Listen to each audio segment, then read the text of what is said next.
So number one is feel to heal. So we went into that of we've got to feel the stuff, we've got to go through it. I've tried everything I could think of to go around it, to go under it, to go over it, but it doesn't work. Got to go through it. So got to feel. And when you feel and express, you liberate that energy and you clear it out. You integrate it, you receive the wisdom. But when it's stuck, it just feels like torment. It's like, how could this possibly be wisdom? How could this possibly be a gift? But when you heal it and you receive the gift, you're like, oh, I get it now. Number two is triggers are the stepping stones. And so he's talked a little bit about that as well, of triggers are revealing to you what's held inside. They're guiding you home, but they're so uncomfortable. But the thing is, a lot of us wouldn't go into the discomfort willingly. And so these triggers are like these little kind of guides, angels, we want to label them at that. And they're revealing to you, they're trying to help you and give you the messages that have been missed.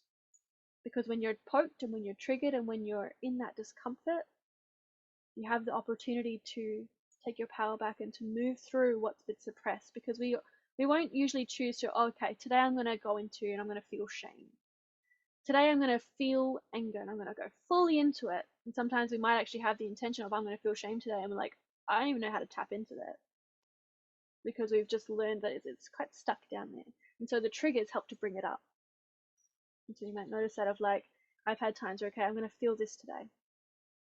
And I'm like, or we're in a situation where it's probably not the best time to maybe throw a tantrum or to express ourselves. Maybe you're with your boss or at work or at the grocery store, and you probably don't want to just fall to the ground and start expressing what's coming up. So maybe we kind of, put it to the side and we'll deal with it when we have some space. But when you have the space, you're like, either we forget that even happened, or we're like, okay, I've got my time, I'm going to meditate.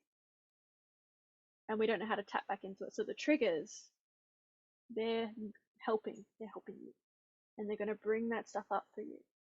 But we don't always need to be necessarily consumed or overwhelmed by the triggers. There are tools and practices we can do that help us move more smoothly through those. But triggers are the stepping stones. Number three is creating safety is the key. If you don't feel safe, it's going to be impossible to dive into this stuff and heal and move through it. We need to create inner safety. If you're in your head, a lot of the time, you're not in your body. It means you don't feel safe. When you're holding your body like this and there's so much tension, so much pain, so much knots, contraction is like, I'm holding on for dear life. I'm not safe. I'm petrified. I don't want to leave the house. I don't want to get out of bed. Anxious. Anxious all the time, like, when's that next thing coming? When we create safety, you're able to go into the triggers, into the emotions, and that's what's going to help you get through all of this and get to that other side where you experience all that love and all that peace and all that joy. And just so you know, when you get to this other side, it doesn't mean that you don't feel all the things that you try to get away from. I remember telling my mum when I started reading spiritual books, I'm like, Mum, I found the answer. I'm going to reach enlightenment and I'm never going to have to feel any of this stuff again. And she was like, I don't think that's how it works. I'm like, yes, Mum, I'm reaching enlightenment. I've found the law of attraction. My life is fixed and it's all good now. And I remember being on a high for 6 months when I found spirituality. I was like, oh my God, life is amazing. And then all of a sudden I crashed and I was like, went into the dark night of the soul. And I'm like, oh my God, life is terrible again. What's happened? And I spent years chasing, trying to find that feeling again.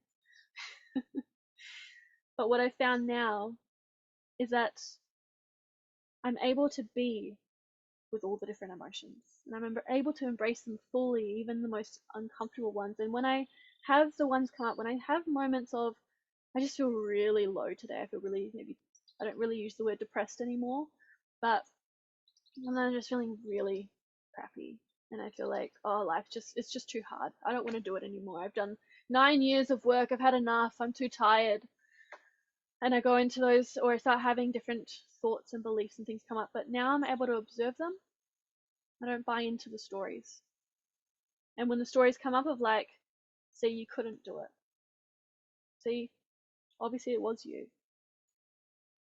And we can, when we're in that state, we can see all the evidence for it. And we can start to stack that. But now with where I'm at, I can actually be like, ooh, I see what you're doing here. I see what game you're playing. And we can call it out. And be like, you know what? I'm feeling shame. I'm feeling frustrated. I'm angry. And it's okay. And you'll notice that when you call it out and when you just say, you know what? I'm freaking frustrated. I'm just feeling this thing. And you just name it. It's like you take your power back. And it's no longer like controlling you of like putting you down and pushing you in the corner of like, yeah, but it's you, it's you. It's like, actually, I'm just feeling, and it's okay to feel this. And when you lean into it, it moves through, and then all of a sudden you're like, wow, I feel good now.